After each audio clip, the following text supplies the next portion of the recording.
there is a single focus to perek 18 in Sefer Vayikra, and that is the issue of prohibited relationships, the involvement and/or intrusion of biblical law into the private lives of the individual. This, of course, is a concept which is at odds with modern Western society. Therefore, as of the early part of the 21st century, most of the restrictions invoked by biblical law have been removed. They are no longer technically illegal in the eyes of secular law, except for the remaining few which, with time, will also become accepted within society. From the standpoint of Jewish law, however, these prohibitions remain in force and are built around a set of pasukim, beginning with pasuk 5, ending with 23. These laws are referred to as the laws of Gilui Arayot, the laws dealing with prohibited relationships. Bracketing the Arayot laws, we have two sets of pasukim dealing with identity loss, which makes for an interesting link that can be developed, that possibly our ability to remain an Am Skula, a nation chosen by God, is tied into the fulfillment and observance of the middle component, the laws dealing with prohibited relationships. K'maaseh Eretz Mitzrayim lo ta'asu.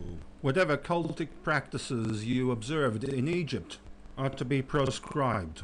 Similarly, K'maaseh Eretz Canaan, the religious practices, the pagan worship of the Canaanite nations, Asher ani mevi etchem shama lo ta'asu, are similarly proscribed. And here we have the all-encompassing command of U'b'chukotehem lo teilechu. You must not walk or conduct your lives in a way that mimics chukotehem. This has become known as the prohibition against mimicking the chukat hagoyim. This, of course, is a term that has not been defined by the text, for which there is a broad range of definitions as one attempts to apply this prohibition to the present day. The first side of the bracket relates to the loss of identity on account of adopting values and practices that are at odds with Torah.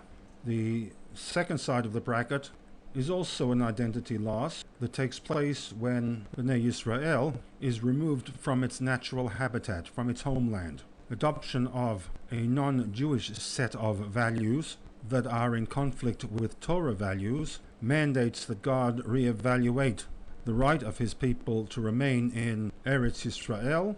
The result then is the forceful removal of his nation, Bnei Yisrael, from Eretz Yisrael.